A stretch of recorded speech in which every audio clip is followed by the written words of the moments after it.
Baik Bapak Ibu, yang grup 6 masih banyak atau tinggal berapa orang lagi?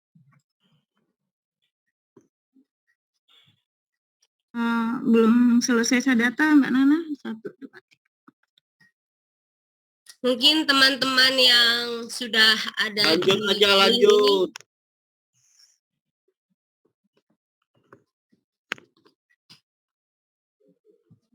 ini, mohon kesadarannya, yang belum harap segera mengirimkan tugas.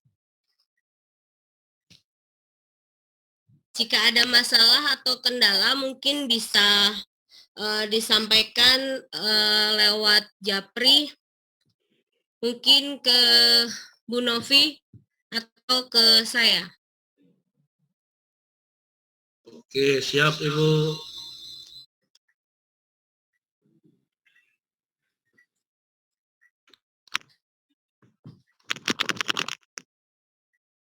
Baik Bapak Ibu sekalian, sembari kita masih menunggu teman-teman dari grup 6 untuk mengumpulkan tugas, mungkin sedikit kita mereview ada kendala atau permasalahan tidak saat kemarin mengerjakan tugas yang diberikan oleh pengajar. Kalau kemarin grup 3 saya membuka kesempatan teman-teman untuk bertanya dengan saya lewat WA. Mungkin ada beberapa yang diskusi dengan saya, dan kalau grup 6, jika masih ada kesulitan boleh diskusi dengan saya atau Ibu Novi. Mungkin ada, saya mohon maaf juga, ada WA yang belum sempat saya baca, baru saya baca tadi pagi, tapi intinya sebentar mengenai training. Saya lupa dari siapa, tapi mohon maaf saya baru sempat baca. Arifanto itu Ibu. Ya, tapi mengenai training.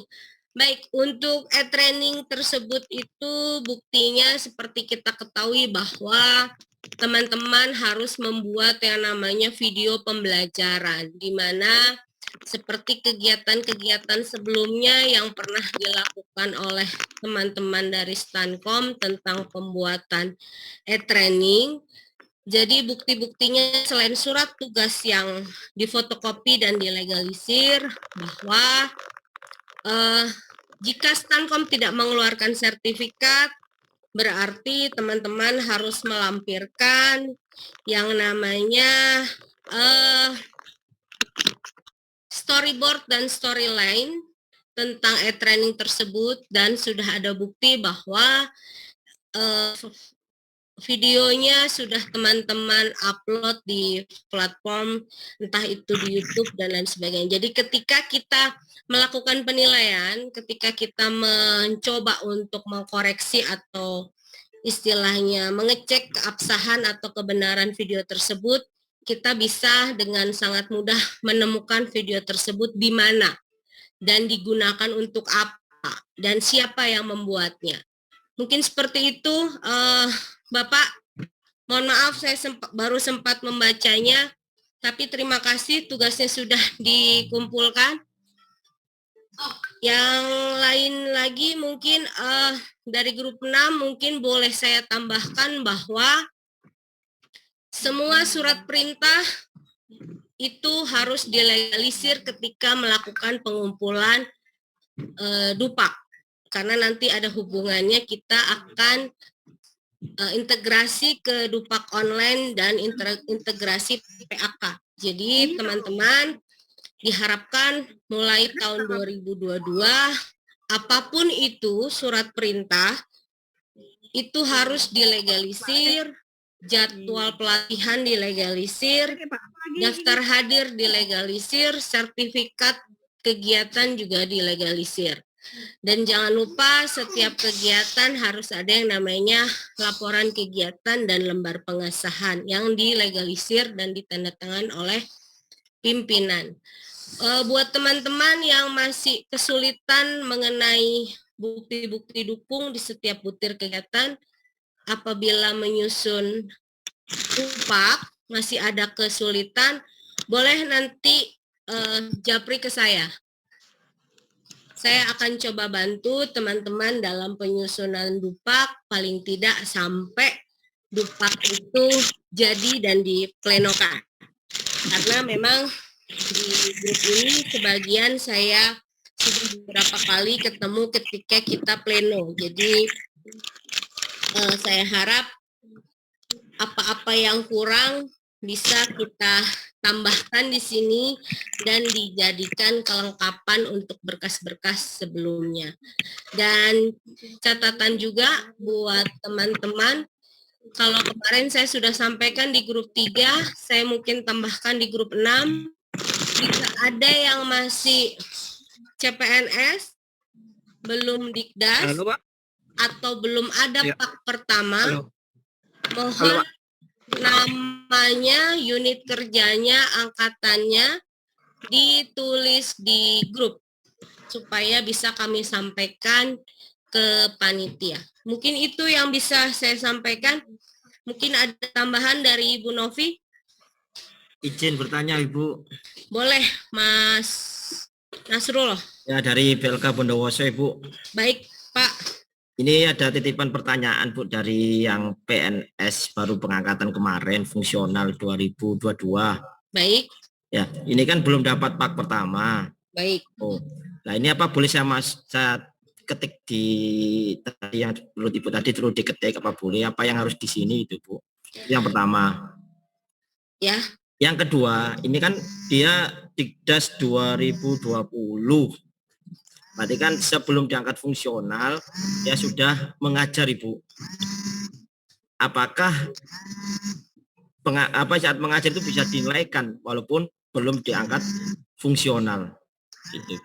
Terima kasih atas jawabannya Ibu. Baik Pak Nasrullah, boleh saya bantu jawab. Nanti terkait temannya yang belum di plat dasar atau belum memiliki PAK, boleh di grup 6 share-nya atau japri ke saya, nanti saya sampaikan ke panitia. Nomor HP saya mungkin nanti sebentar saya share. Lalu terkait teman tadi yang sebelum fungsional mengajar, pertanyaan saya adalah beliau angkatan tahun berapa dan tolong ditanyakan SK awalnya bunyinya apa. Karena begini Bapak, angkatan tahun 2018-19 ketika pertama kali itu sudah berbunyi instruktur. Harusnya itu sudah bisa diakui karena nanti ada penilaian tersendiri terhadap angkatan 2018, 19 dan 2020. Mungkin begitu Pak Nasrullah. Mungkin nanti bisa japri ke saya atau nanti kirim di grup. Mungkin begitu. Siap, terima kasih Ibu. Baik. Ada lagi yang lainnya? Izin komentar Bu, saya Susilo Bu.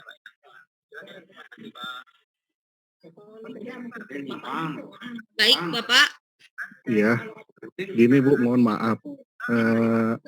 Ini saya pribadi ini baru ya Bu, baru mau rencananya mau bikin dupak dengan bukti-bukti seperti ini.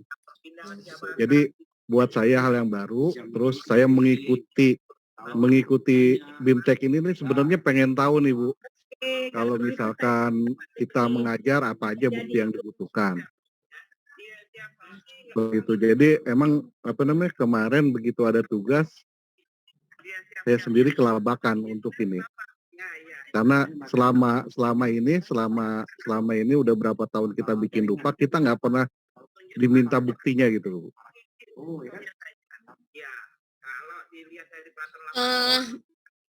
Pak Susilo, boleh tahu Pak dari BLK mana? Mohon maaf. Saya dari Bengkulu, Bu. Baik, dari Bengkulu. Baik Pak Susilo dan teman-teman yang lainnya, setelah kegiatan ini boleh nanti diskusi dengan saya, misalnya ada yang kurang paham ketika membaca 82 dan menyandingkan dengan Permen 7. Karena begini, ketika membaca butir di 82 itu harus menyandingkan bukti dukungnya dengan Permen 7. Jadi tidak bisa Bapak hanya membaca kulitnya saja di 82 tanpa melihat bukti dukung di Permen 7.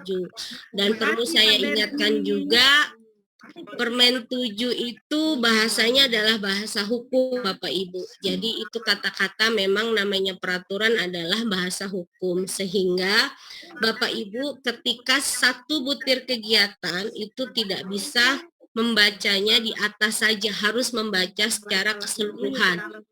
Karena terkadang kita membacanya hanya intinya saja, tapi tidak membaca secara keseluruhan.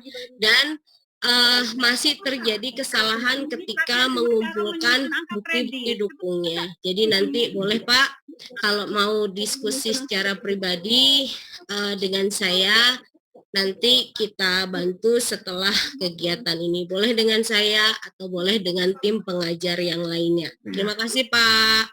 Tambahan lagi, Bu. Nah, boleh Pak Susilo? Kesulitan saya kemarin kan saya emang sempat lihat yang namanya pekerjaan yang perawatan, Bu. Ya. Nah, kebetulan saya instruktur muda, jadi satuannya itu kan laporan ya, Bu. Ya.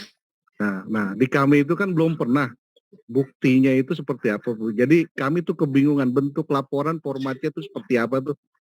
Nah, yang seperti itulah Bu yang kita nggak tahu tuh, Bu.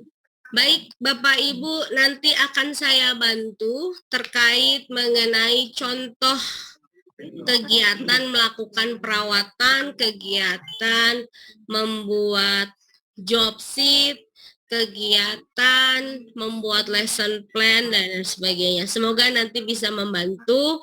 Filenya mungkin nanti akan saya share, tapi mungkin nggak sekarang Pak, tapi nanti akan saya bantu, saya jadikan satu dulu sehingga mungkin nanti bisa membantu Bapak Ibu sekalian.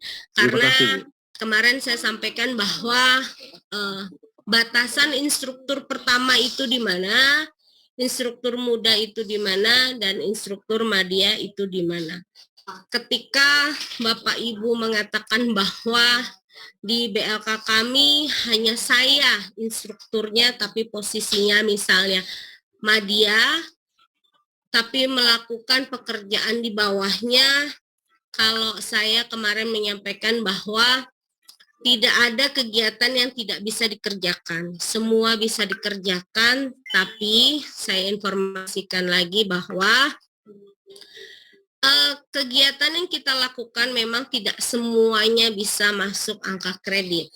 Sehingga Bapak Ibu, jika kemarin saya menyampaikan di teman-teman di grup 3 bahwa saya mau teman-teman membaca dahulu yang namanya 82 lalu menyandingkan ke Permen 7. Kenapa saya maksudnya membaca?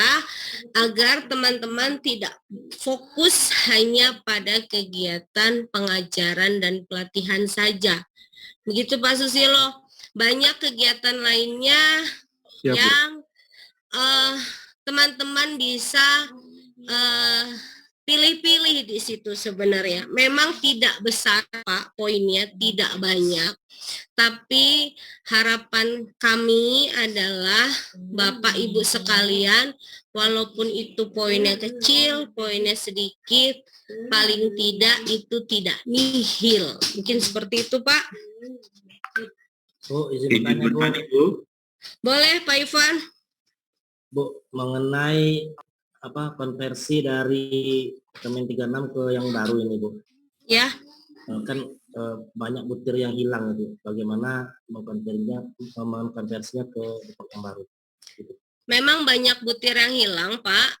Sebenarnya tidak hilang, tapi dipindahkan, Pak. Seperti pendidikan, ketika dahulu pendidikan itu dia berdiri sendiri, diklat yang Bapak kerjakan itu berdiri sendiri ketika dahulu, tapi sekarang itu unsur pendidikan dan unsur diklat itu masuk ke pengembangan profesi, Pak. Dan poinnya tidak seperti dahulu. Jika Bapak nanti membuka lagi ke 82 dan 7, pengembangan profesi akan kita bahas besok, Pak. Pengalihan dari pendidikan dan diklat. Jadi mungkin besok bisa kita bahas lagi. Sebenarnya tidak hilang, cuma hanya berpindah. Dan saya sampaikan juga kemarin di grup 3 bahwa tugas pokok yang namanya instruktur adalah pelaksanaan pelatihan dan pengembangan pelatihan. Itu poin yang harus banyak kejar. Bukan poin pengembangan profesi dan penunjang. Karena apa, Bapak? Kemarin sudah saya sampaikan bahwa pengembangan profesi itu boleh dicari, tapi baru akan diperhitungkan 20%-nya ketika Bapak Ibu akan naik jabatan. Jadi nanti ada uji kompetensi, Bapak Ibu betul-betul uji kompetensi, dan baru akan diperhitungkan ketika naik jabatan. Kalau Bapak Ibu bertanya lagi kapan unsur penunjang itu dinilai, boleh dicari Bapak, tapi baru akan diperhitungkan ketika Bapak Ibu akan naik pangkat. 20%-nya. 20% ke atas ya Pak, 20% yang pangkat yang akan Bapak duduki. Nah, jadi kalau selama ini mungkin teman-teman banyak berpikiran bahwa membuat terjemahan, mengikuti diklat itu lebih mudah, tapi itu tidak banyak untuk bisa dimasukkan ke poin-poin. Karena Pak, kalau terlalu besar mungkin Bapak bisa baca di lampirannya 82 di situ bahwa tugas utama instruktur di situ tertera bahwa BKN itu melihatnya adalah pelaksanaan pelatihan. Mungkin Bapak bisa lihat dari lampiran 4, 5, 6 sampai lampiran 8 Pak, di 82 itu sangat jelas terlihat bahwa tugas utama instruktur adalah kegiatan pelatihan, pembelajaran serta pengembangan pelatihan. Nah, itu tugas utamanya Bapak, karena selama ini mungkin kita agak salah memahami persepsi, kita lebih mudah mengerjakan yang kalau istilahnya poin-poinnya pasti dan tidak banyak makan kertas print-printan, begitu ya Pak ya. Kalau profesi dan penunjang mungkin tidak sebanyak kita ketika mengulik, mencoba mencari poin di pelaksanaan pelatihan. Mungkin itu Bapak, Ibu. Bu, tanya lagi Bu. Boleh? Misalkan nih tahun 2021 itu angka kreditnya 200 misalnya Bu. Itu kan menggunakan Kemenpan 36. Nah, yang di 2022 ini bagaimana tuh konversi angka-angkanya itu? Baik Pak Ivan, mengenai konversi PAK nanti instansi pembina dalam hal ini Intala yang akan melakukan konversinya Pak. Jadi poin Bapak yang awalnya 200 nanti ketika ada konversi PAK, teman-teman dari direktorat akan melakukan konversi ini kemana, mungkin seperti itu Pak. Kalau untuk saat ini saran saya dikerjakan saja butir-butirnya sesuai dengan tugas dan jabatan Bapak setiap hari. Mungkin boleh saya tanya Pak Ivan, angkatan tahun? Kalau CPNS saya 2013, Bu. 2013, berarti sekarang sudah di... Strukturnya saya 2016, Bu. Oke, baik Pak. Terakhir PAK tahun? 2021, Bu. Baik, berarti 2022 belum membuat dupak, boleh mengerjakan membuat dupak sesuai dengan form yang kemarin sudah saya informasikan. Baik, Bapak Ibu, diskusi kita terkait pelaksanaan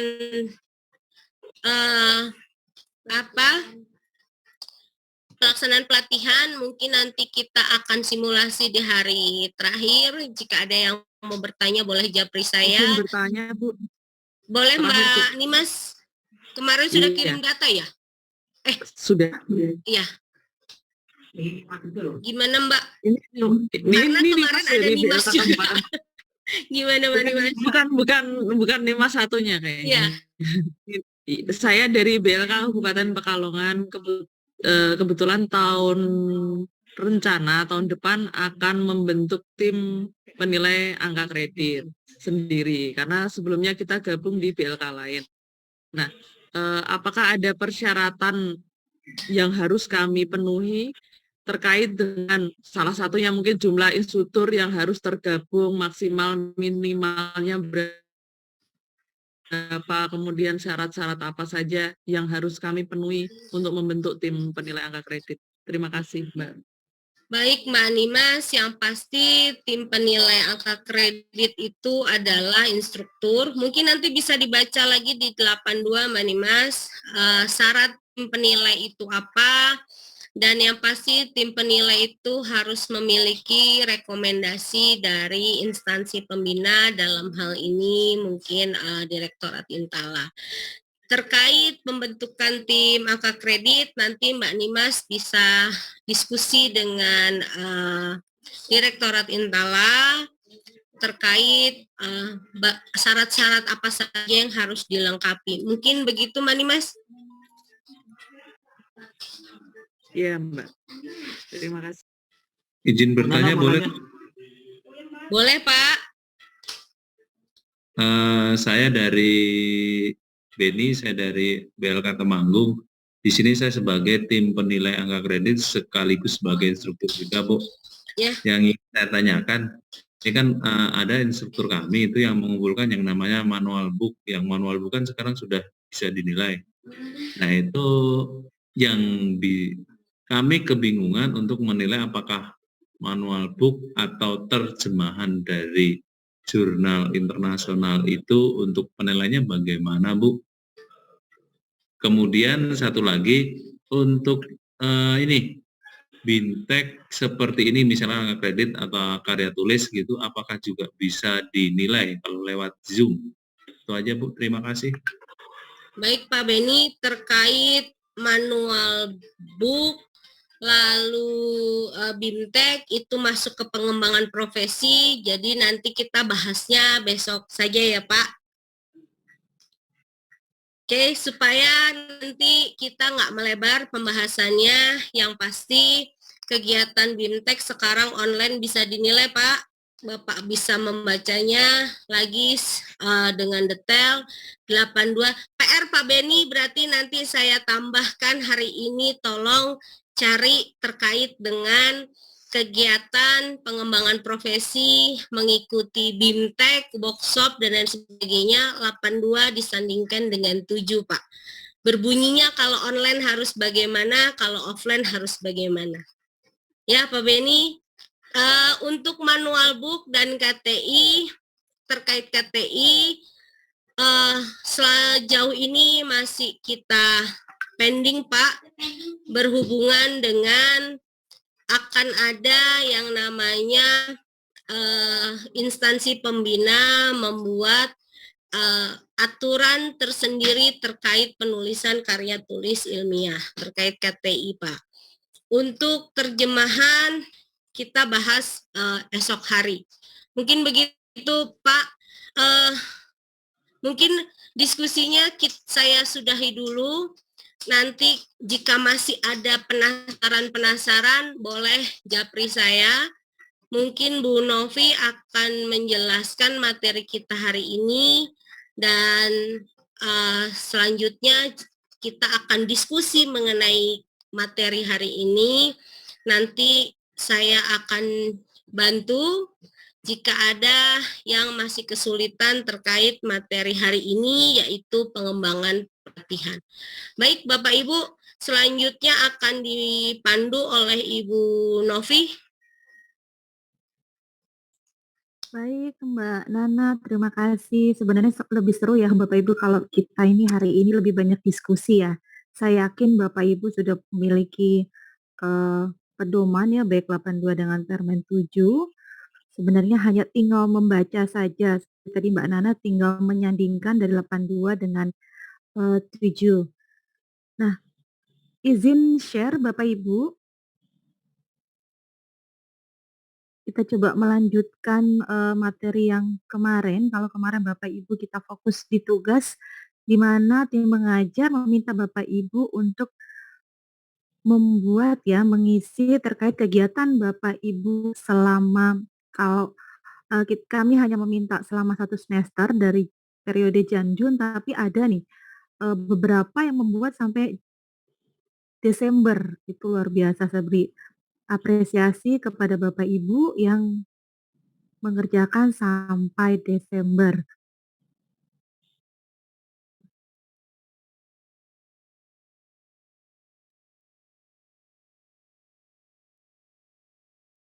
Sebelum saya masuk ke share screen, Bapak Ibu, dalam pengerjaan tugas yang diberikan oleh narasumber kemarin, saya harapkan Bapak Ibu tidak tadi ada salah satu menanyakan kepada Bu Nana, Bu, kami bingung, kami takut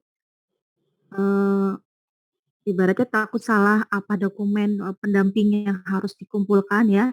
Intinya Bapak Ibu hari ini Bapak Ibu latihan, tidak ada salah, tidak ada beres, semuanya kita saling belajar ya. Coba saja Bapak Ibu usahakan untuk memasukkan apa yang sudah Bapak Ibu lakukan ya, kegiatan Bapak Ibu selama 6 bulan belakangan ini ya, mungkin the period dari Januari 2021 sampai Juni 2021. Coba untuk di-list saja. Jadi jangan takut salah, misalnya mana pelaksanaan pelatihan ternyata itu masuk pengembangan profesi ya, masuk ke pelaksanaan pelatihan, tidak apa-apa. Bapak Ibu kan sekarang hanya baru melis ya, belajar. Jadi tidak harus takut salah.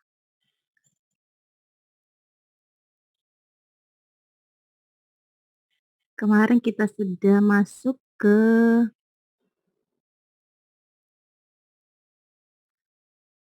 sudah terbaca slide-nya Bapak Ibu? Izin?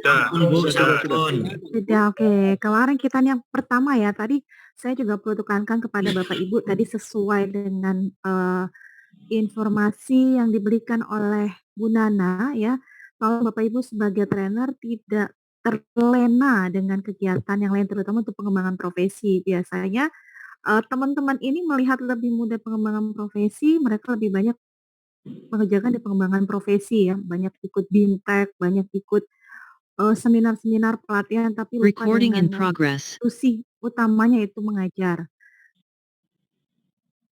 Nah, kalau kemarin kita sudah membahas di kegiatan pelaksanaan pelatihan di mana Bapak Ibu ya salah satunya di situ ada kegiatan untuk menyusun rencana pelatihan, membuat perangkat pelatihan ya, pengajaran dan pelatihannya sendiri, terus pelayanan pelatihan dan petugas juga pelaksanaan evaluasi. Di pengembangan pelatihan kerja ini Bapak Ibu fokus untuk pengembangan program pelatihan ya dan pengembangan sistem pelatihan. Ya coba kalau misalnya masuk ke pengembangan program pelatihan, itu Bapak Ibu maksudnya adalah Bapak Ibu di mana membuat kegiatan pengembangan program ya, yang bisa dipergunakan dalam pelatihan ya. Tapi Bapak Ibu ketika membuat program ini syaratnya harus disahkan oleh pembina yaitu Direktorat Bina Stankom ya, standarisasi kompetensi dan program pelatihan khusus untuk kebutuhan user ya atau penggunanya bisa. Nah, seperti yang diinfokan ke Bu Nana sama, ketika Bapak Ibu melakukan pengembangan program pelatihan, baik di program operator, baik teknisi maupun ahli, itu bukti utamanya Bapak Ibu harus ada surat perintah atau surat tugas dari pimpinan. Yang tadi, jangan lupa yang seperti diinfokan Bu Nana, harus dilegalisir. Mungkin berbeda dengan sebelumnya, surat tugas tidak perlu dilegalisir, yang dilegalisir itu hanya ijazah dan jadwal. Saat ini untuk surat tugas pun harus dilegalisir karena ke depan tadi diinfokan kita akan terintegrasi PLK secara online ya Bapak Ibu. Tuh. Kemudian terkait pengembangan sistem ya, di situ ada juga Bapak Ibu bisa mengembangkan rencana pelaksanaan pelatihan setiap unit kompetensi ya di sini. Ya, tapi ini dikhususkan untuk yang Bapak Ibu di tingkat ahli madya. Ya, itu tadi membuat pengembangan rencana ya, pengembangan rencana dari pelaksanaan pelatihan.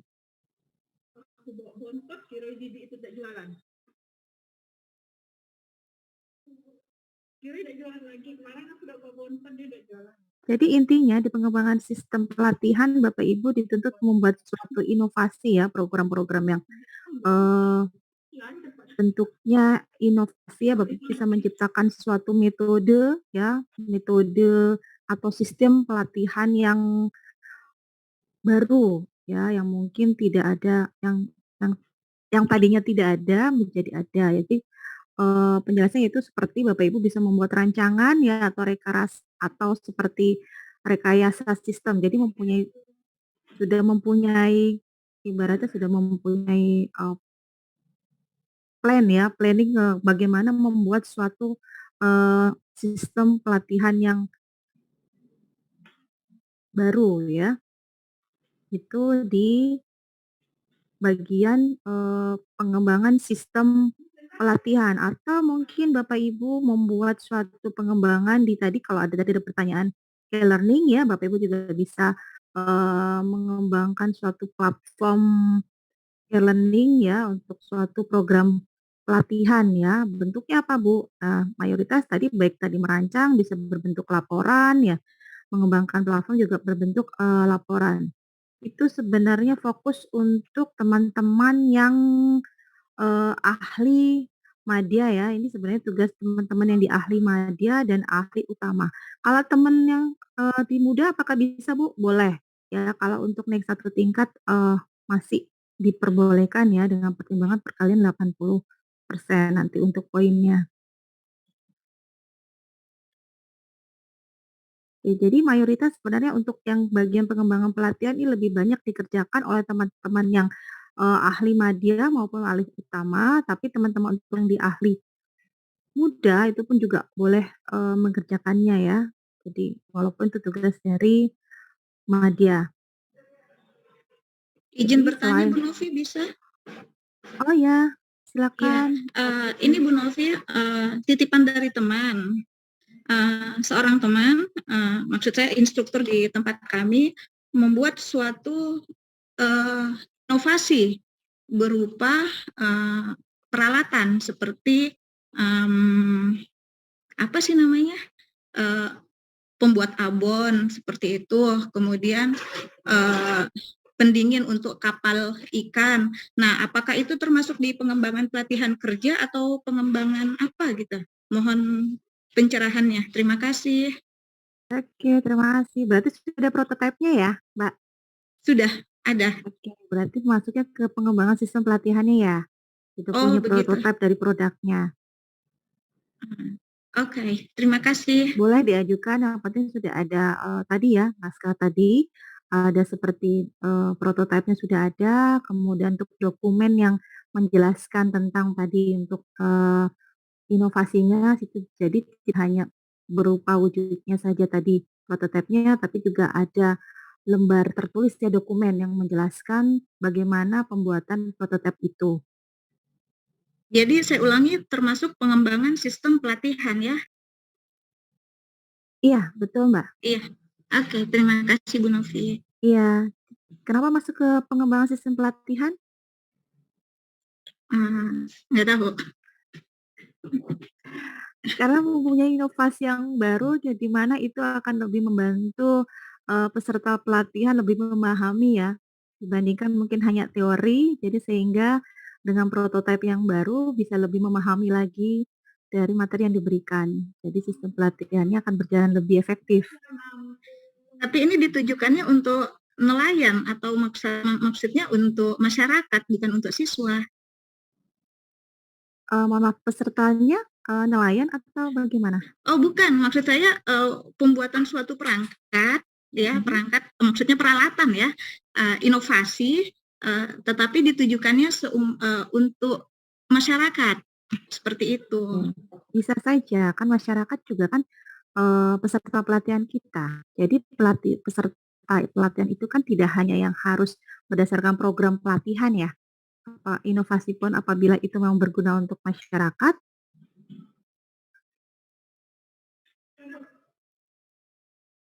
Oke, masih terdengar Mbak Ziti?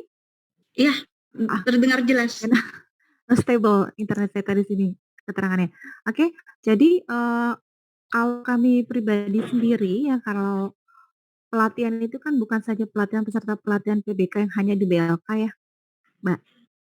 Jadi masyarakat umum itu juga sebenarnya secara tidak tertulis dia peserta pelatihan kita. Kalau mungkin teman-teman di BLK itu kan pelatihan BBK ya, Mbak. Jadi sudah terintegrasi ya, maksudnya dari mana pendidikannya apa ya. Tapi saat ini ketika teman-teman sudah bergabung dengan yang namanya jurusan produktivitas, nanti kalau teman-teman sudah bergabung dengan jurusan produktivitas, itu kita adalah pesertanya masyarakat. Jadi apapun yang kita buat, itu tidak maksudnya bukan hanya untuk yang di dalam BLK saja. Apabila produk yang kita buat tadi inovasi itu memang untuk pengembangan, tidak hanya untuk peserta pelatihan, tapi juga berguna untuk masyarakat, itu bisa Mbak untuk diajukan.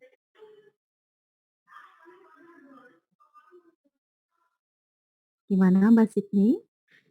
Ya, cukup dipahami Bu Novi. Makasih banyak. Ya, sama-sama. Izin bertanya Bu. Ya. Izin bertanya Bu. Iya silakan Pak Abdul Rahim. Kebetulan hampir sama pertanyaan saya dengan Mbak yang tadi terkait pengembangan inovasi. Kebetulan kami di BLK Pangkep banyak timnya Bu, misalnya ada 10 orang. Apakah itu bisa masuk semua sebagai angka kredit atau gimana? Terus kebetulan inovasi yang kami buat itu misalnya yang kami usulkan pertama itu berbeda outputnya lagi setelah kami kerjakan Bu. Biasanya apakah itu bisa diusulkan atau gimana? Oke. Mas Pak Rahim ya, saya panggil Pak Rahim deh. Pak Rahim nih anak buahnya Pak Sudarsono ya, buahnya Pak Sudarsono. Salam buat beliau. Pertanyaan pertama tadi terkait suatu inovasi dibuat secara tim ya, kelompok. Iya Bu. Ya, nanti untuk pembagian nilainya ada Mas, sama nanti seperti besok pengembangan profesi, kenapa tadi tidak dibahas biar tidak rancu ya, di pengembangan profesi dengan ini ketika sesuatu dibuat secara berkelompok ya, itu ada pembagian nilainya. Jadi yang berlaku sebagai ketua tim, makanya nanti mohon tadi sesuai dengan Bu Nana katakan, sandingkan dari 82 ya untuk dengan di Permen 7 ya, itu ada pembagian nilainya, yang paling tinggi biasa ketuanya dan anggota. Sama jadi saya jadi curi star nih ya, harusnya besok ya. Kalau di buku itu kan maksimum 5 ya, Mas.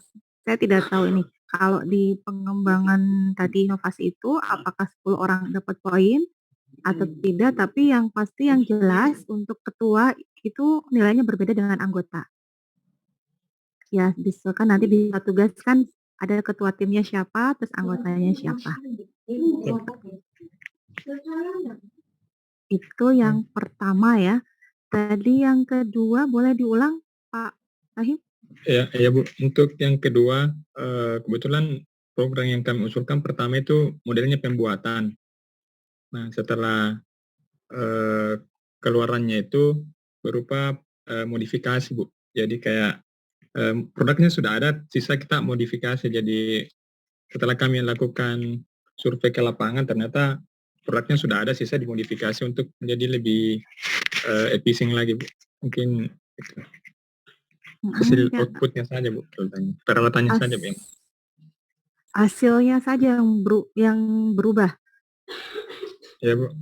Oke, sebenarnya kan output tadi dari ini untuk salah satu buktinya kan tadi sama seperti tanyakan Mbak Zit, ini kan harus punya prototype ya.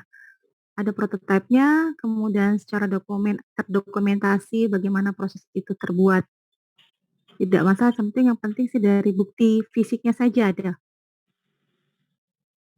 Ya, Bu.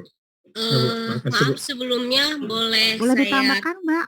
Tambahkan terkait mengenai pengembangan perangkat, mungkin teman-teman bisa membaca lagi di 82 agar bisa membedakan antara pengembangan program dan pengembangan sistem. Apa yang masuk dengan pengembangan program dan apa yang masuk dengan pengembangan sistem. Di situ terlihat jelas pengembangan program itu jelas program-program yang akan dilakukan, dikembangkan. Lalu ada yang namanya juga pengembangan rencana pelatihan, naskah rencana pelatihan. Kalau tadi disebutkan pengembangan perangkat, itu kembali saya tanyakan, siapa yang melaksanakan tugas tersebut? Jadi, jika itu instruktur pertama, mungkin Mbak Zidni, tapi dia melakukan pengembangan perangkat yang bersifat inovasi, tadi kalau dijelaskan bahwa dia perangkat, boleh dikerjakan tapi tidak bisa kita nilai karena yang seharusnya mengembangkan perangkat pelatihan yang bersifat pembaharuan itu teman-teman madya. Jadi kalaupun yang mengerjakan teman muda itu bisa naik hanya diakui 80% dari 0,05. Itu. Lalu kalau tadi dijelaskan Mas Rahim bertanya tentang hanya menyempurnakan, saya kembalikan lagi, dia menyempurnakan apa? Kalau dia hanya perangkatnya, saya tanya kembali siapa yang melakukan. Kalau dia merancang metode baru, pelatihan baru, dia ke sistem. Jadi teman-teman, sebenarnya pengembangan pelatihan itu banyak sekali diperuntukkan untuk teman-teman mulai di level muda sebenarnya sampai ke level utama. Jadi teman-teman pertama itu naiknya terlalu jauh, terlalu jauh 2 tingkat. Teman-teman pertama hanya kita batasi untuk pengembangan program itu di mengembangkan program level operator saja. Jadi teman-teman untuk pengembangan pelatihan, kenapa saya sampaikan kemarin bahwa teman madya itu ada yang bisa dikerjakan karena untuk pengembangan pelatihan itu memang sebenarnya fokus ke teman-teman madya supaya teman-teman madya ini tidak berkutik lagi mengurusi ngajar dan hanya ngajar untuk level operator. Mungkin itu yang bisa saya tambahkan, makanya saya tanyakan lagi siapa yang melakukan tugas itu. Mungkin itu Mas Rohim, Mbak Zidni. Siap, terima kasih Mbak. Memang instruktur muda yang melakukan, tetapi ada semacam tim. Oke, kalau itu tim berarti kita sesuai aturan kita bagi Mbak Zidni sesuai dengan jabatannya dia sebagai apa. Dan instruktur muda juga itu ada berapa di dalam tim tersebut karena poinnya hanya 0,05. kita bagi berapa, kita kali lagi berapa. Mbak Nana, satu lagi. Boleh? Iya, bagaimana jika ketua timnya itu adalah instruktur muda? Tidak apa-apa. Instruktur muda pun hanya 0, jadi poinnya itu adalah poin yang ada kita bagi, kita kalikan lagi. Karena itu adalah, jika tadi menyebutkan bahwa dia inovasi hanya perangkat, saya tanyakan perangkat apa yang dia inovasikan? Perangkat pendinginan untuk kapal nelayan.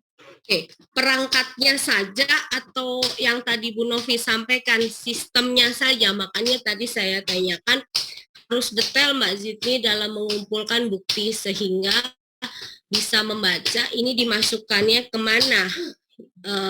Dia bersifat inovasi dalam hal perangkatnya saja atau sistemnya yang inovasikan.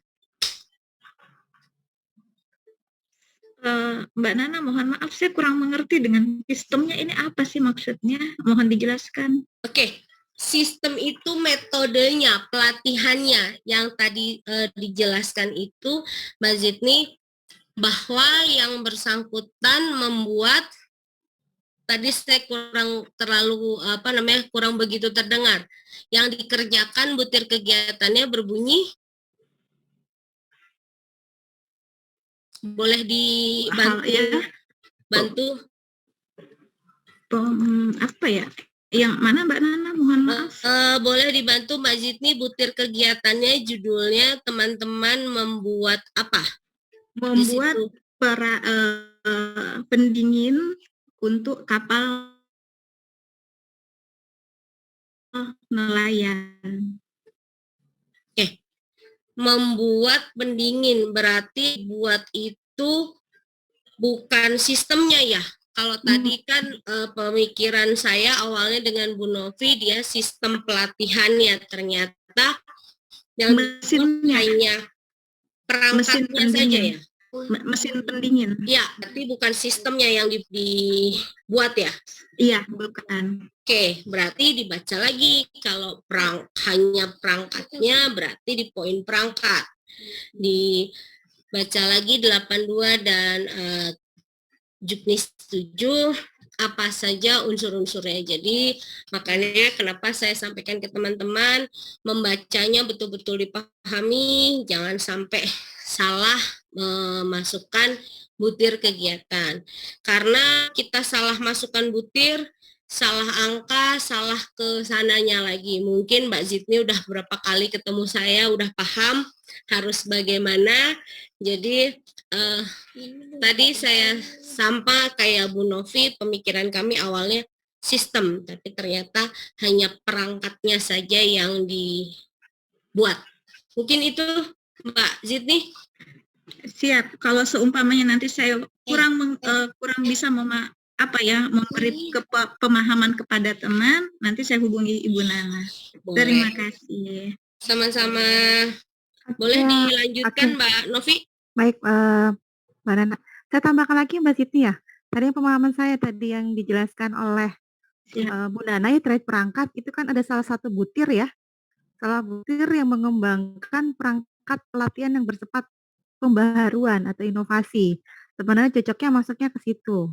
Walaupun itu kan di awal tadi saya jelaskan di butir pengembangan program dan sistem kan ini lebih banyak dikerjakan oleh teman-teman madya dan utama tadi saya tekankan ya, madya dan tapi teman-teman muda juga bisa naik satu level 80 tadi ya dikalikan pengalinya 80% ya kali 0,5 seperti itu.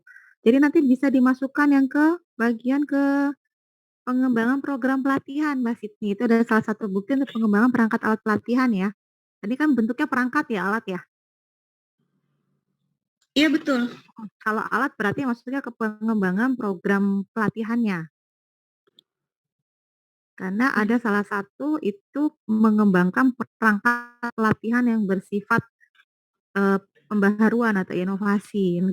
Jadi cocoknya masuknya ke pengembangan program pelatihan, tapi masuknya ke perangkatnya. Siap, terima kasih Bu Novi. Oke, sama-sama.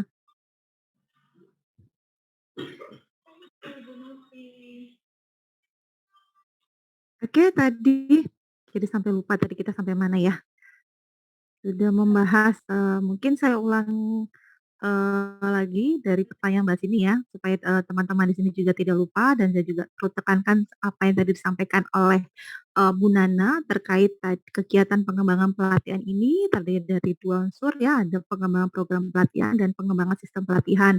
Di mana kegiatan ini lebih banyak tumpu ini adalah tugas dari teman-teman yang memiliki jabatan ahli muda dan, sebenarnya ahli madya dan utama, tapi untuk ahli mudanya bisa mengerjakannya. Di program pelatihan sendiri tadi ya, itu tadi ada salah satunya tadi yang ditanyakan oleh 2 teman kita, yaitu Bu Siti dengan Pak Adom dari Pangkep ya, terkait pengembangan, perangkat pelatihannya ya, bukan sistem. Tadi saya tangkap dengan mulai materi pertama sistemnya, ada yang berubah ya. Ternyata alatnya saja tadi ya, kapal tempel, itu bisa diajukan, tapi masuk butirnya tadi pengembangan alat. Jadi kalau yang pertama di pengembangan program saya tekankan lagi, untuk teman-teman yang di level muda tadi membuat perangkat, program pelatihan tapi khusus untuk di operator tadi yang seperti dikatakan oleh, Bu Nana tadi ya yang disampaikan, saya coba ulangkan lagi. Kemudian selain teman-teman tadi membuat program pelatihan juga ada membuat kalau untuk program pelatihan yang teknisi dan ahli itu dipegang oleh teman madya dan utama. Dan kemudian di pengembangan program pelatihan ada apa lagi sih? Butir-butir Bapak Ibu mengembangkan rencana pelaksanaan pelatihan setiap unit kompetensinya, itu juga masuk ke pengembangan program pelatihan. Kemudian juga ada pengembangan perangkat pelatihan yang bersifat pembaharuan, seperti tadi dilakukan 2 teman kita, Bu Sydney dan Rahim ya. Tadi contohnya membuat perangkat, untuk pendingin mesin kapal. Itu bisa dimasukkan ke pengembangan program pelatihannya. Kemudian, masuk lagi mengembangkan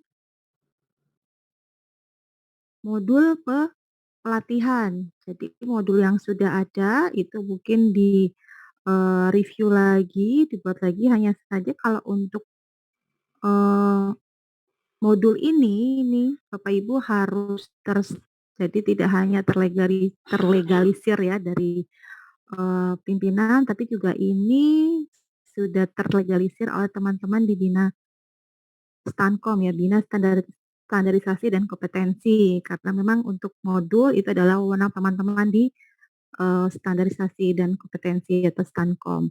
Kemudian juga teman-teman juga untuk ini kemudian juga bisa mengembangkan konten e-learning. Saat ini kita lebih banyak pelatihan-pelatihan online ya, biasanya pelatihan online itu untuk, ada yang namanya LMS ya, Bapak Ibu ya, Learning Material System. Jadi Bapak Ibu ketika ada, tadi yang pertama membuat konten, Bapak Ibu bisa nih membuat yang namanya konten e-learning ya. Tadi video kalau Bu Nana tadi menjelaskan membuat video-video pembelajaran. Tadi ada sempat yang bertanya tadi ya. Walaupun ini Ini boleh tugasnya bertanya ya, Bu? boleh silakan Bapak. Ibnu, Bu, dari Oke, Bapak Tegal. Ibnu dari Iya. KKP ya? Iya, Tegal. Iya, saya KKP tapi saya unitnya di BP3 Tegal. Bu, saya kurang tahu tadi beberapa saya lihat pertanyaan yang apa namanya mungkin terlewat tapi saya sempat ngikutin. Nah, saya ingin menanyakan terkait program, Bu. Program ini kan hal baru ya kalau kami di KKP itu apa namanya untuk yang pernah ya mengalami diklat dasar maupun metodologi KKN level 4 itu masih sedikit maksudnya di KKP itu. Nah, untuk program ini Bu, saya ingin memperdalam ya, maksudnya itu program yang dinilai itu program yang seperti apa? Apakah program yang pelatihan misalkan dari kami ya di KKP itu APBN gitu, pelatihan ABC itu apakah dari setiap pelatihan itu kita bisa bikin program atau ada kualifikasi tertentu program pelatihan yang bisa kita buat program itu yang seperti ini seperti itu. Mohon izin ini mungkin agak sedikit kembali ke kegiatan pelaksanaan. Itu Bu yang pertama. Jadi apakah setiap pelatihan itu kita bisa buatkan program seperti itu mau yang pelatihan pendek maupun yang panjang seperti itu atau ada kualifikasi tertentu di dalam yang bisa kita ajukan menjadi program pelatihan. Yang pertama. Yang kedua, untuk LMS, Bu, untuk LMS ini sebenarnya kami memang ketika tadi disebutkan oleh Ibu Herdiane kalau tidak salah menggunakan EduPak dan segala macam, kami sebenarnya sudah menggunakan EduPak ya. Kami ada ePuspa namanya. Tapi memang benar sekali Bu, kami sangat sering mengalami problem. Problemnya adalah seperti tadi stempel misalkan, kelupaan, atau yang di-upload itu harusnya job sheet tapi yang lain misalnya seperti itu. Karena mungkin ya faktor orang juga ya, dan faktor umur mungkin ya, karena mungkin posisinya terburu-buru dan segala macam. Sehingga tapi itu jadi harga mati, Bu. Jadi harga mati itu artinya ketika kita salah upload, ya udah salah gitu. Karena yang kita upload tidak sesuai dengan apa yang kita masukkan di situ. Misalkan kita mau masukkan lesson plan misalkan, tapi kita ngupload yang lain misalkan. Nah, itu kita udah nol di situ karena posisinya keliru seperti itu. Nah, lalu apa namanya?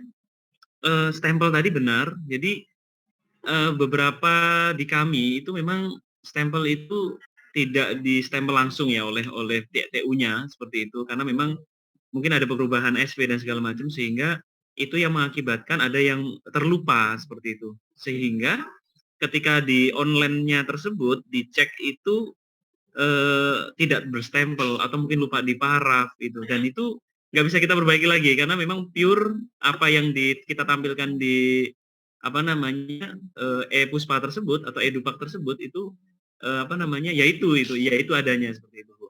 Itu yang terkait dengan apa namanya EduPak ya. Nah yang ketiga Bu terkait dengan pelatihan apa namanya e-learning.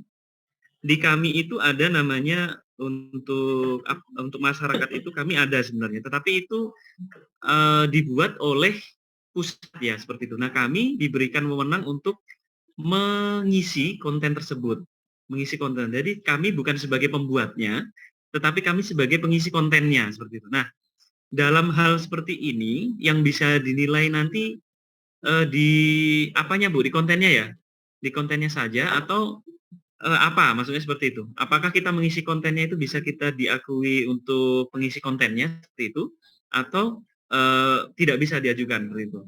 Nah, kalau untuk pengembangan Bu, untuk pengembangan mohon izin untuk pengembangan di sini, misalkan kami terlepas dari kami memiliki aplikasi tersebut, misalkan kami membuat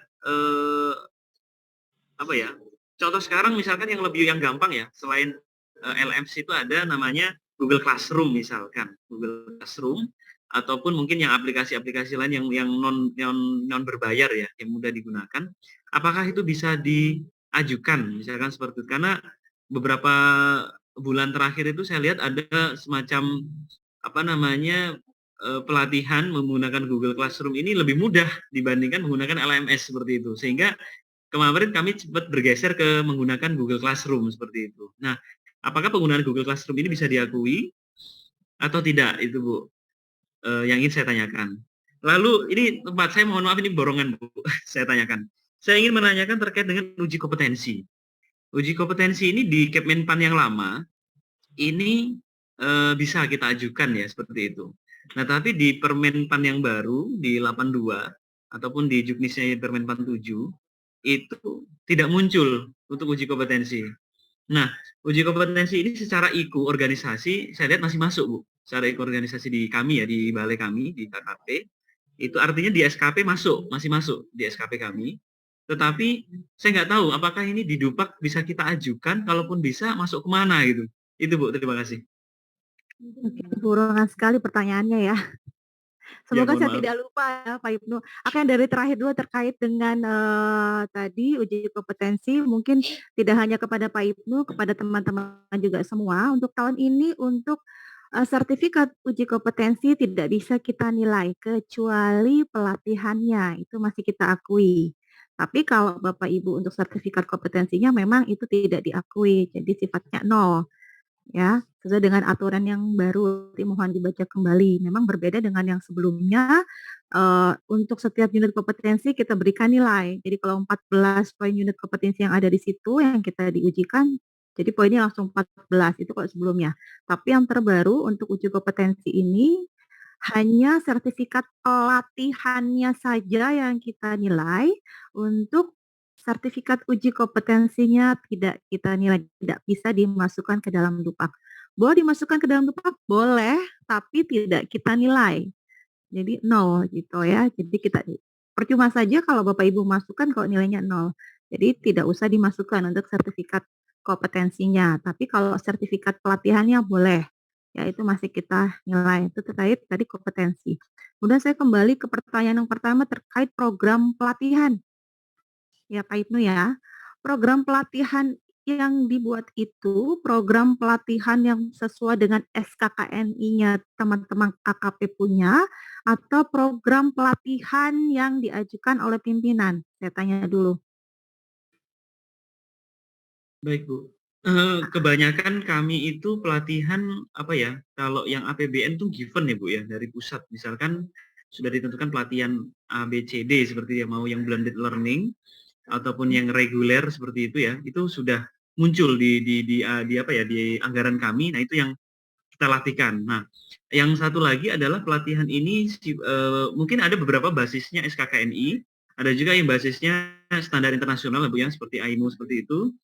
Lalu ada juga yang berbasis tidak dua-duanya, artinya sesuai kebutuhan masyarakat Bu. Artinya gini, kadang kami itu juga melaksanakan pelatihan, tetapi sesuai dengan permintaan seperti itu. Nah, ini yang kami susah untuk menarik standarnya. Apakah kalau misalkan kita tarik standarnya SKKNI itu mungkin kebanyakan artinya karena berbasis swadaya ya karena berbasis pembayaran yang dibayar oleh masyarakat seperti itu sehingga ini kami berbasis apa yang mereka butuhkan seperti itu Bu. Sebenarnya itu gimana saya potong ya ya seperti Mas itu Ibnu, ya. berarti sesuai dengan kebutuhan user ya. Iya betul. Oke, berarti nanti yang diajukan program pelatihannya disahkan oleh pejabat yang berwenang. Jadi memang itu program pelatihan dibuat kalau memang tidak berbasis SKKNI atau kompetensi. Jadi kalau berbasis kompetensi otomatis kan program pelatihannya ini terdaftar di kami ya. Nah, Biasanya kalau itu masih bisa diajukan ya Bu ya, kalau yang bisa. berbasis SKKNI. Berbasis kompetensi itu lebih baik lagi, justru bisa. Tadi kan berarti program pelatihan tersebut sudah disahkan oleh Direktorat Standarisasi ya dan Kompetensi. Yang memang itu adalah ranahnya beliau ya, ranah teman-teman di Stankom. Jadi semua program pelatihan tidak hanya di Kementerian Tenaga Kerja, hampir program pelatihan baik di KKP ya yang berbasis kompetensi itu ranahnya wewenangnya yang mempunyai kunci ya, yang mempunyai kuasa itu adalah teman-teman di Direktorat Bina Standarisasi dan Kompetensi. Ya, jadi kalau memang program itu sudah disahkan, berarti kalau sudah disahkan itu kan berarti sudah bertanda tangan dan stempel ya. Kalau pelatihannya sudah berarti sudah bisa digunakan, itu bisa diberikan. Tapi tolong diingat dulu usernya siapa, penggunanya ya, dan yang mengajukan itu posisinya jabatannya di mana. Ya, kalau misalnya memang tadi itu program pelatihannya dikhususkan untuk operator, berarti untuk teman-teman yang di level muda, seperti itu. Jadi dilihat dulu untuk kegunaan dari program pelatihan itu ya. Tuh, kemudian tadi yang kedua kalau nggak salah, apakah dalam satu program apakah setiap pelatihan harus membuat program pelatihan ya kalau nggak salah tadi ya? Iya betul. Setahu saya, nanti Mbak Bu Nana mohon dikoreksi ya, setahu saya ketika menyusun program pelatihan itu ada terdiri beberapa unsur di situ. Ya, jadi ada beberapa materi, misalnya yang utama misalnya pelatihan kalau saya kasih contoh sendiri, karena saya memang bidang produktivitas, salah satunya ketika saya mau membuat program pelatihan peningkatan produktivitas bagi perusahaan, ya.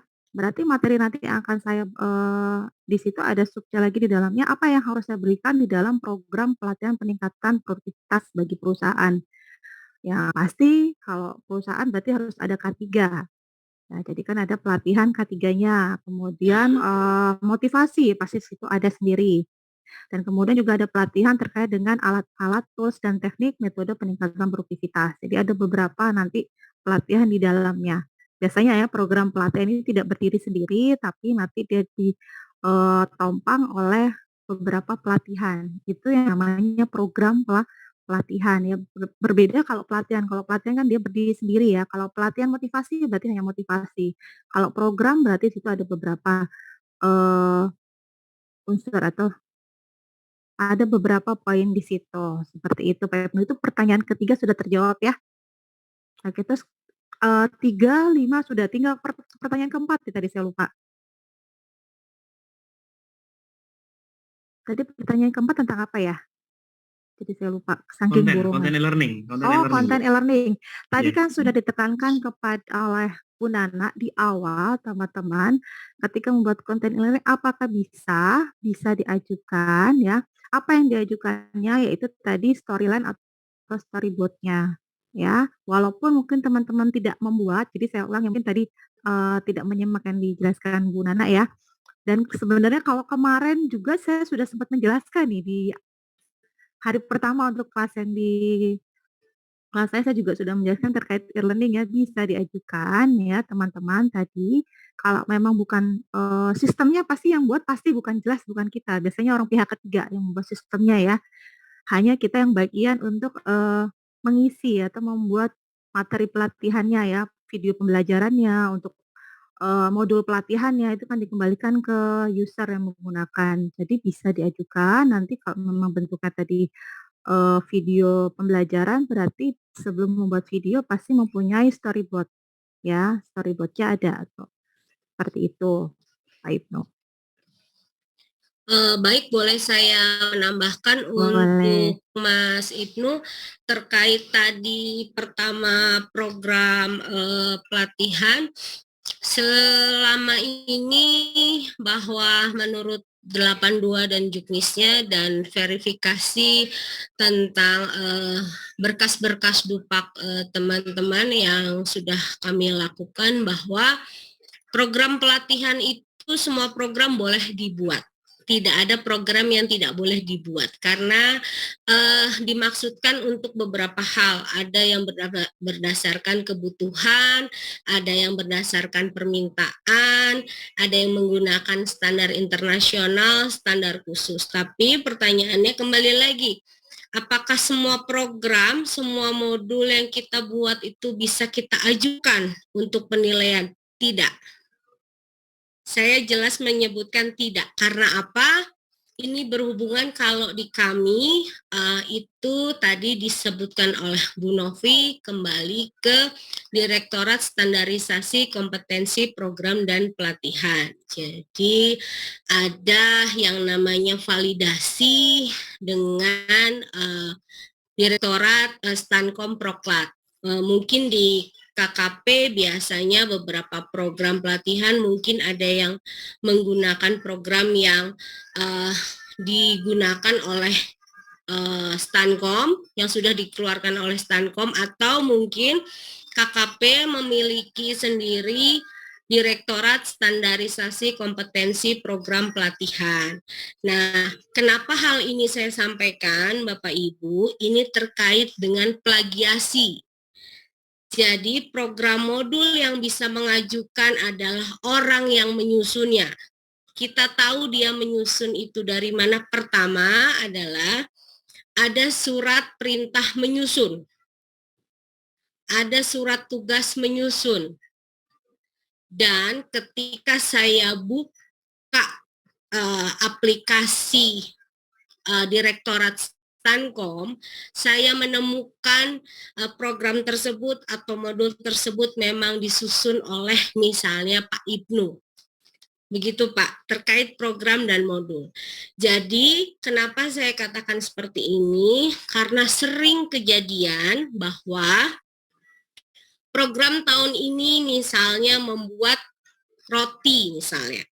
Sebenarnya yang mengerjakan Pak Ibnu, tapi diusulkan oleh teman lain, diakui bahwa beliau yang membuat program atau modul.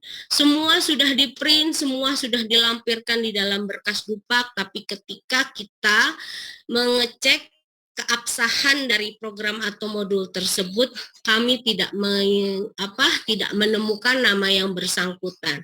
Mungkin begitu terkait program dan modul. Jadi bukan teman-teman tidak boleh membuat program atau modul, boleh, tapi mohon ada surat perintah, ada surat tugas, dan mohon validasinya sehingga masuk di sistem, dan ketika kami melakukan pengecekan keabsahan itu jelas. Itu pertama tentang program modul. Lalu kedua tentang e-learning. Tadi e-learning sudah saya sampaikan. Ketika Bapak membuat konten, yang pasti ada surat perintah dan surat tugas Bapak membuat konten, ada bukti kontennya, ada storyboard, storyline, lalu Bapak upload di platform tertentu, dan ketika kami mengecek, kami bisa melihat link tersebut dan memang wajah Bapak di dalam video tersebut. Lalu ketiga, terkait uji kompetensi. Uji kompetensi ini sebenarnya masuk ke pengembangan profesi seharusnya. Jadi begini Bapak Ibu, terkait uji kompetensi itu kalau tahun-tahun sebelumnya merupakan kebahagiaan buat instruktur karena bisa menjadi poin besar di situ. Tapi di 82 mungkin ada sedikit, bukan banyak angin segar, ada sedikit angin saja yang kami bisa sampaikan bahwa untuk uji kompetensi teknis, ini uji kompetensi teknis dan metodologi, di mana teknis itu adalah sesuai kejuruan Bapak, sesuai bidang Bapak, dan sertifikat metodologi itu bisa masuk ke dalam maintenance performance. Bapak boleh baca nanti di 82 pengembangan profesi, dia masuk ke pengembangan kompetensi di bidang pelatihan, di mana harap dicatat, nanti takutnya saya lupa lagi, ini sebenarnya ada di Juknis. Kalau Bapak-Bapak nanti membacanya, masuk ke maintenance performance, di mana dia bisa dinilai 0,5 dikali masa berlakunya. Jika masa berlakunya 3 tahun, berarti 0,5 diajukan setiap tahun selama 3 tahun dan diajukan di semester 2. Itu uji kompetensi. Kalau RCC tidak bisa dinilai, ASKOM tidak bisa dinilai. Kita hanya melihat dengan sertifikat teknisnya. Sertifikat RCC tidak bisa kita nilai, sertifikat ASKOM tidak bisa kita nilai. Yang kita nilai hanya maintenance performance kompetensi Bapak Ibu sekalian, baik itu kompetensi teknis dan kompetensi metodologi. Dan mohon dilampirkan surat tugas dan surat perintahnya ketika melakukan kegiatan tersebut. Mungkin itu yang bisa saya sampaikan terkait dengan sertifikasi, dan mohon sekali lagi saya ingatkan jangan lupa untuk melegalisir. Kembali lagi, pasti akan ada yang bertanya, Bu, kalau kita jadi asesor dinilai atau tidak? Pasti akan banyak yang bertanya seperti itu. Saya cukup menjawab tidak, karena asesor itu bukan tugas utama seorang instruktur. Asesor itu adalah profesi seorang instruktur, bukan tugas utama. Kalau Bapak Ibu membaca bahwa ada Bu di 82 yang berbunyi tim penilai, mungkin Bapak Ibu akan bertanya seperti itu. Tim penilai yang disebut di 82 adalah tim penilai uji kompetensi kenaikan jenjang jabatan Bapak Ibu. Jadi nanti itu ada SK tersendiri, ada surat perintah tersendiri bahwa beliau merupakan tim uji kompetensi kenaikan jenjang, bukan tim asesor uji kegiatan yang selama ini kita lakukan. Mungkin itu Bapak Ibu terkait dengan uji, e-learning, dan program. Mungkin Bu Novi ada yang mau ditambahkan atau selanjutnya bagaimana? Baik, sebelumnya tadi kita boleh bertanya Bu Novi, Bu Nana. Masih ada yang ingin bertanya nih, Bu Nana. Sebelumnya kita kesepakatan sampai jam berapa Bapak Ibu? Bu Nana, kita sampai jam 11? Boleh satu lagi kita Tapi satu batasi? lagi kita batasi ya. Boleh? Oke, silakan. Boleh bertanya Bu Nana? Boleh Pak Beni? Menanggapi untuk pembuatan modul sama itu yang uji kompetensi. Kalau misalkan di dalam sebuah modul itu untuk validasinya itu yang memvalidasi siapa? Walaupun kita sudah ada surat tugas, kemudian yang untuk validasi itu siapa gitu? Apakah atasannya juga atau bagaimana? Itu yang pertama. Kemudian yang kedua, kalau misalkan ada seorang asesor, instruktur asesor itu menguji, misalkan dia menguji 8 orang, itu apakah bisa dinilaikan untuk pengujiannya? Terima kasih. Baik Pak, saya bantu jawab. Sebenarnya tadi saya sudah jelaskan terkait dengan program dan modul. Mohon maaf Pak Beni dari BLK. Saya dari BLK Temanggung, Bu. Oke. Boleh tahu kejuruannya Pak? Saya juruan TIK, tapi di sini saya sebagai tim penilai angka kredit juga. Soalnya kan kami Berarti yang ini. Program dan modul masih mengacu kepada yang dikeluarkan Stan Komproklat, betul Pak? Betul. Baik, berarti kita kembalikan bahwa validasi itu harus Stan Komproklat. Yang tadi saya sampaikan, Pak Beni sebagai penilai harus bisa membuka link program dan modulnya Stankom. Jadi ketika ada teman yang berusaha mengeprint program atau modul sebanyak itu, Bapak bisa klik di Stankom Proklat siapa yang membuat program atau modul tersebut. Ketika bukan nama yang bersangkutan yang membuat, berarti Bapak tahu harus dinilai apa. Tidak ada nilai setengah Pak, nilainya iya atau 0. Gitu ya Pak.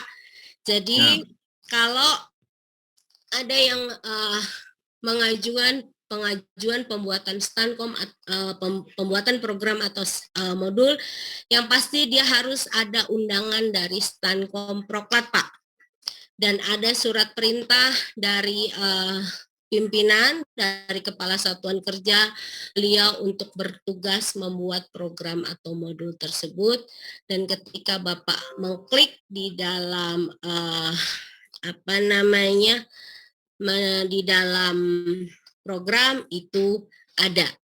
Terkait dengan asesor, tadi sudah saya sampaikan tidak bisa dinilai Pak. Karena tadi saya sampaikan, asesor itu bukan tugas utama seorang instruktur. Asesor itu adalah profesi Pak. Jadi ketika ada teman-teman mengajukan, mereka menguji, tidak bisa kita nilai karena tadi saya sudah sampaikan, tim penilai yang dimaksud di dalam 82 itu adalah tim uji kompetensi kenaikan jenjang jabatan Pak. Jadi bukan asesor. Jadi yang bisa dinilai tadi saya sampaikan terkait kompetensi adalah Bapak punya kompetensi teknis apa, punya kompetensi metodologi apa, dibuktikan dengan surat tugas dan surat perintah Bapak melakukan kegiatan tersebut, dan dinilainya masuk ke unsur maintenance performance di pengembangan profesi 0,5 dikali setiap tahun selama biasanya berlakunya 3 tahun. Begitu Bapak. Terima kasih. Baik, mungkin hari ini tugasnya melakukan kegiatan pengembangan profesi. Nanti Bu Novi akan linknya sudah ada atau belum ya Bapak Ibu ya? Linknya kemarin sudah saya share Mbak. Nanti saya share di grup juga ya untuk absensi hari ini ya Bapak Ibu ya.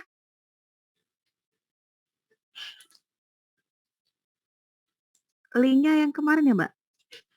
Linknya sebentar. Sepertinya yang kemarin. Ya, saya sudah kirim di chat.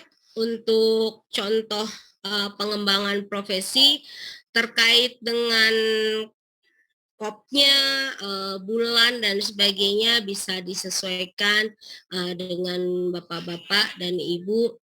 Apakah kopnya itu harus seperti itu? Sepertinya harusnya ini adalah real yang bapak ibu kerjakan. Jadi nanti ketika kita simulasi, kita sudah punya satu berkas dupak untuk kita tinggal print dan melengkapi bukti pendukung.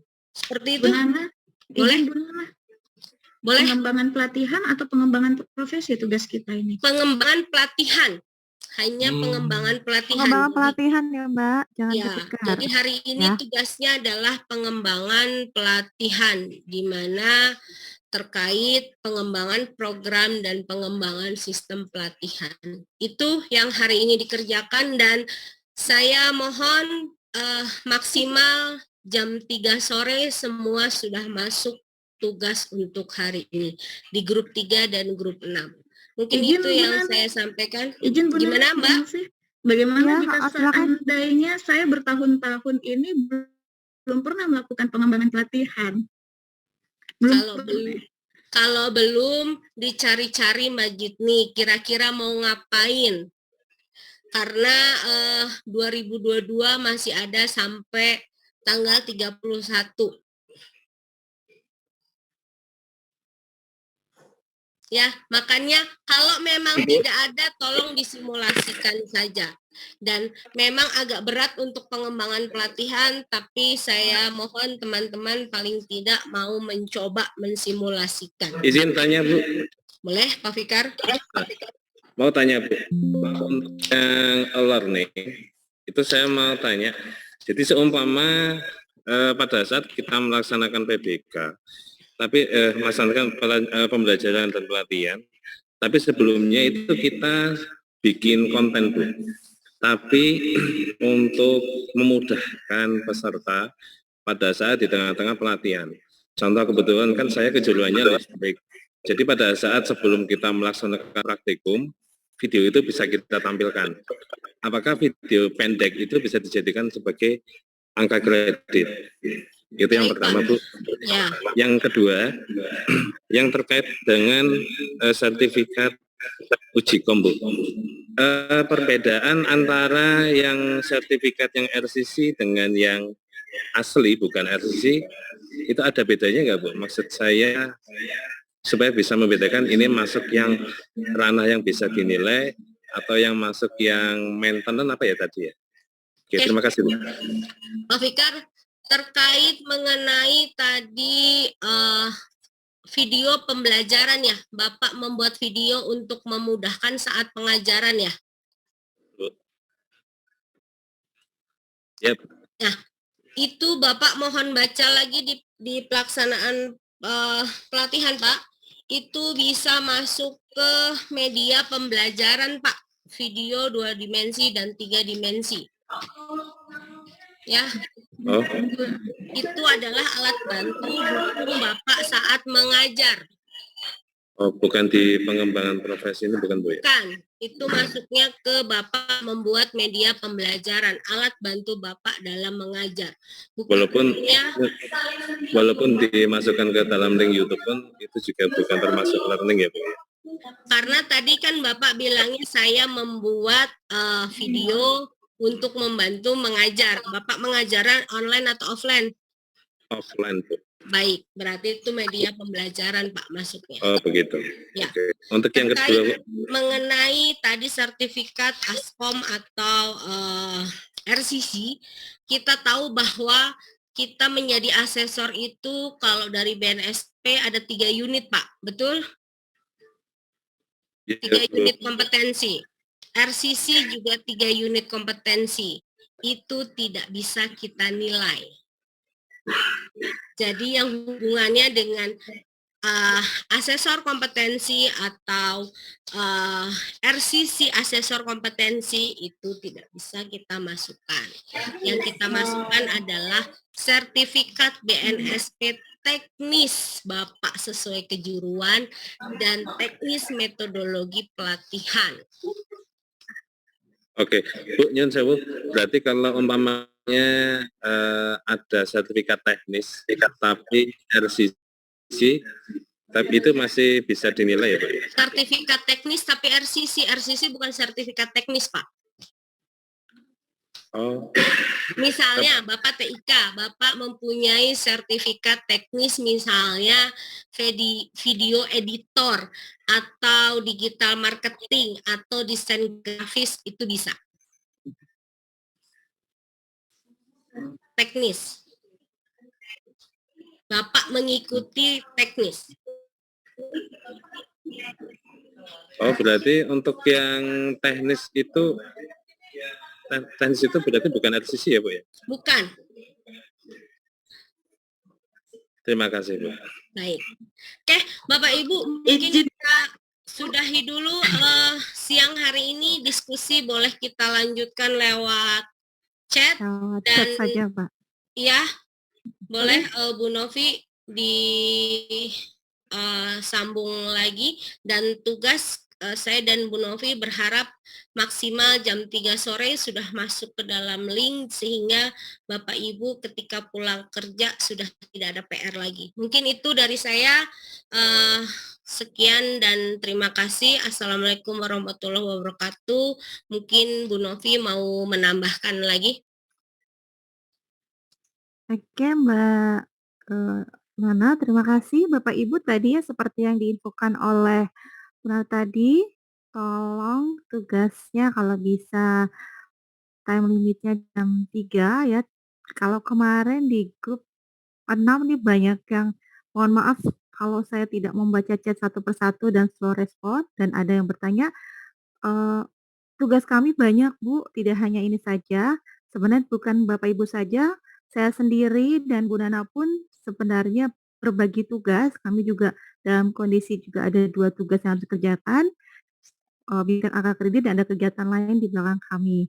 Jadi bukan Bapak Ibu saja, tapi kalau bisa karena ini adalah tanggung jawab Bapak Ibu sebagai peserta BIMTEK ya, mohon ya tadi seperti diinfokan oleh Bu Nana, jam 3 ya, Bapak Ibu sudah masukkan tugasnya ya, secara seperti itu. Kalau memang masih ada pertanyaan lagi ya terkait materi bisa chat langsung ke Bu Nana atau saya sendiri. Mohon maaf kalau kami berdua mungkin sedikit slow respon ya Bapak Ibu ya, terkait dengan kesibukan kami juga di belakang. Tapi kami akan coba membantu seperti yang tadi juga Bu Nana, kami akan coba membantu Bapak Ibu sekalian dalam menyelesaikan tugas. Baik Bapak Ibu, terima kasih sudah stay dengan kami sampai jam 11 siang ini. Ya, saya di sini apabila ada perkataan saya yang salah mohon dimaafkan ya. Saya dan Bu Nana mohon izin. Terima kasih. Wabillahi taufiq hidayah. Wassalamualaikum warahmatullahi wabarakatuh. Waalaikumsalam warahmatullahi wabarakatuh. Mungkin keluar dulu ya. Waalaikumsalam warahmatullahi wabarakatuh. Izin live Bapak Ibu kami berdua. Kanto. Lembang. Aku di Ben,